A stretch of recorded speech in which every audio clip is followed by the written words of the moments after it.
In 2005, the WWE was turned upside down when three people changed the landscape of WWE as we know it on Monday Night Raw forever. Often cited as one of WWE's most controversial storylines in the history of the company, it's really hard to look away when professional wrestling does something real. Ladies, gentlemen, my non-binary friends, it is I, Josh Robinson, here for Love Wrestling, and today it's the legacy of the 2005 Love Triangle, Matt Hardy versus Edge and Lita.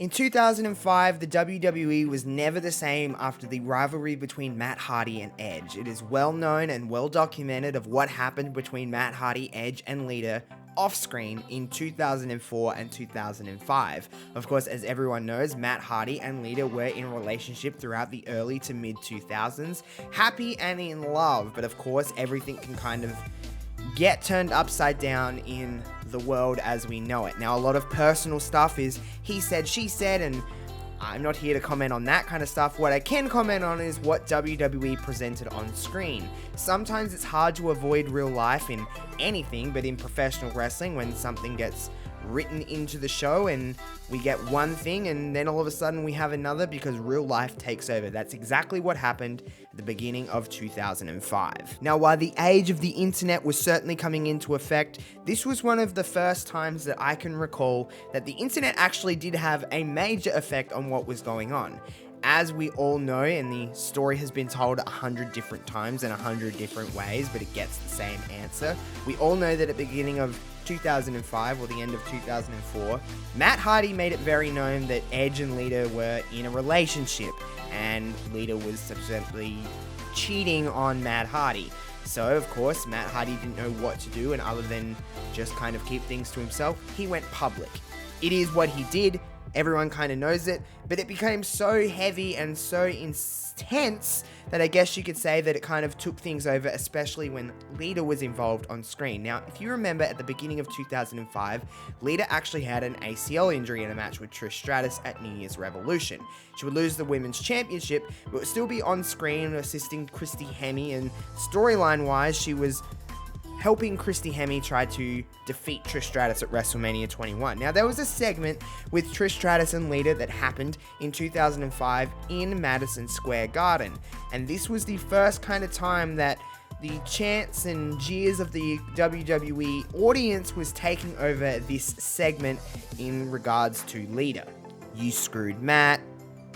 Other slurs were chanted at Lita, we want Matt. There were, it was all happening because, remember at the time, Lita was married to Kane in storylines. So it's kind of hard for a position in Lita, who was a mega super over babyface. If you remember at the end of 04, she won in the main event of Raw, defeating Trish Stratus. She would become the women's champion, to just amazing reception from the WWE fans. So you gotta remember, this is a weird spot for Lita to be in.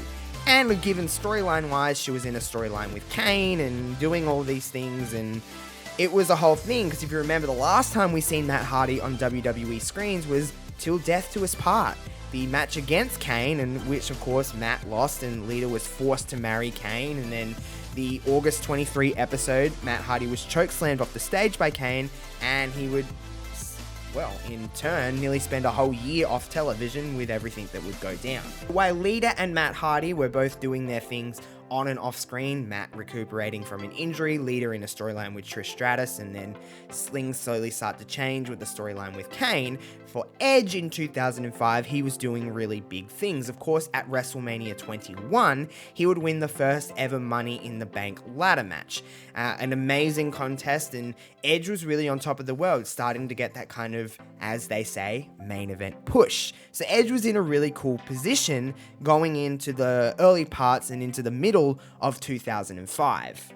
Now, because of the way that the WWE audience was taking over segments involving Lita and Edge, WWE needed to put Lita and Edge together on screen. Now, of course, Matt Hardy was released from WWE on April 11th, 2005. It was largely kind of due to his unprofessional conduct, or what they thought was unprofessional conduct with social media, and discovering that Lita was having an affair and kind of going off on everything I said before. It was mainly because of that. It was noted because of that, if that's why WWE released Matt Hardy. But the segments and the antics of Matt Hardy was getting so popular, and the way that it was presented was that, of course, like I stated before, Lita and Edge's segments were getting just hijacked by WWE audiences, so they had no choice but to put them together. Now, this would come in the finals of the Gold Rush tournament, and Lita and her man, in kayfabe, Kane, would be taking on Edge in the finals of said tournament, and Lita would subsequently turn on Kane and align herself with Edge. She would become a heel for the first time in over 5 years, and Edge was kind of riding this momentum of winning Money in the Bank and then starting to get into the main event scene. Now, while this was going on with Edge and Lita on WWE screens, again, Matt Hardy was technically at this stage not re-signed by WWE. He was released, he was gone. Fans began a petition on the internet wanting WWE to re-sign Matt Hardy, and it got over 15,000 signatures. Matt Hardy would actually release 2 character promotional vignettes that he was planning to use before he was offered the new contract. He was calling himself the Angelic Diablo, with the tagline, "The scar will become a symbol," in reference to the way in which he had been treated by Edge and Lita, Amy and Adam. Now, on the June 20th episode of Raw, during the storyline wedding of Edge and Lita, Hardy's entrance music and video were played when the priest asked if anyone had a reason why Lita and Edge should not be married. On the July 11th, 2005 episode of Raw, Matt Hardy attacked Edge backstage and again later during Edge's match with Kane, before being escorted out of the security of the building. And he was calling him Adam, and he said they would pay for these actions, and he said WWE can kiss his ass and see you at Ring of Honor.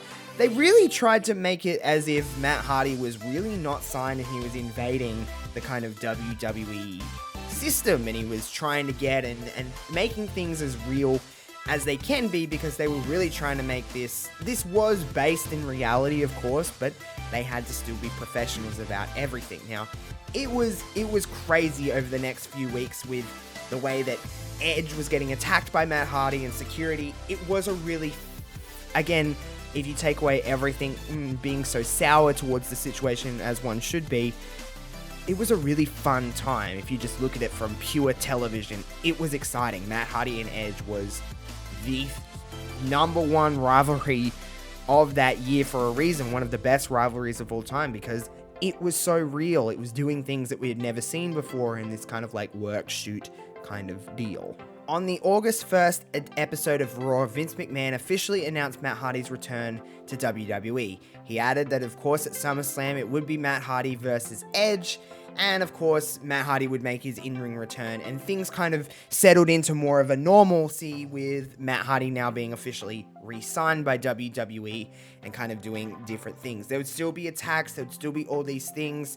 I think one of the biggest things that we can talk about with the Matt Hardy and Edge rivalry was the most iconic Bite This in the history of the company. I don't think people remember too many episodes of Bite This on WWE.com, but we remember the kind of way that the few different episodes, I should say, with Matt Hardy, Edge, and Lita. I think they're one of the most iconic, most quotable lines in Lita's history was, "There's obviously something else there for me to go fall in love with somebody else, Matt."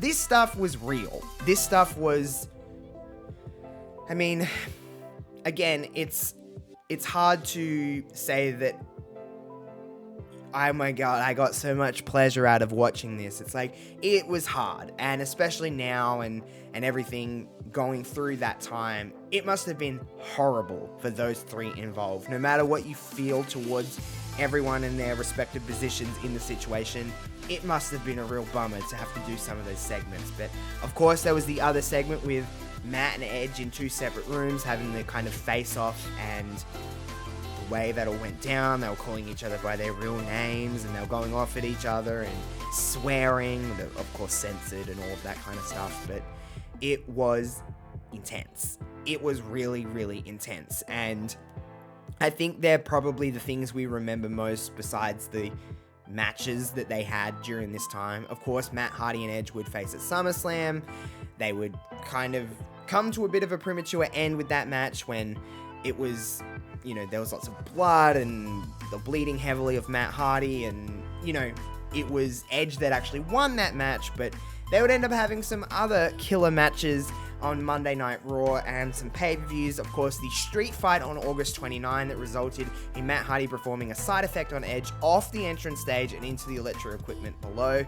That match actually ended in a no contest. So they had the match at SummerSlam, which was ended without Edge getting the actual pinfall or submission over Matt. It was the referee said Matt could not continue, and then of course the no contest in their street fight. The street fight was an incredible match that they had. Of course, at Unforgiven, Edge faced Matt Hardy in a steel cage match. This was where Lita got the most involved in terms of everything. The big, huge leg drop that happened off the top of the cage. I think this was, again, probably such a weird thing to do. Think about this situation. You're fighting a worked fight against a man that actually was with your former girlfriend, and the way that it all went down, it was a lot. And kudos to those two to be able to remain as professional as possible and put on some really good matches. And I think the match that everyone, loves the most with Matt and Edge is, of course, at the WWE Raw Homecoming in a loser leaves Raw ladder match. Of course, Edge's briefcase was suspended high above, and the winner would get that. The loser would leave Raw, and the winner of the match was, of course, Edge. Edge tied Hardy's arms in the ropes, and Lita draped Hardy in a crucifix hold, leaving Hardy only able to watch Edge win. That would end the on-screen rivalry between Matt Hardy and Edge, and of course Lita.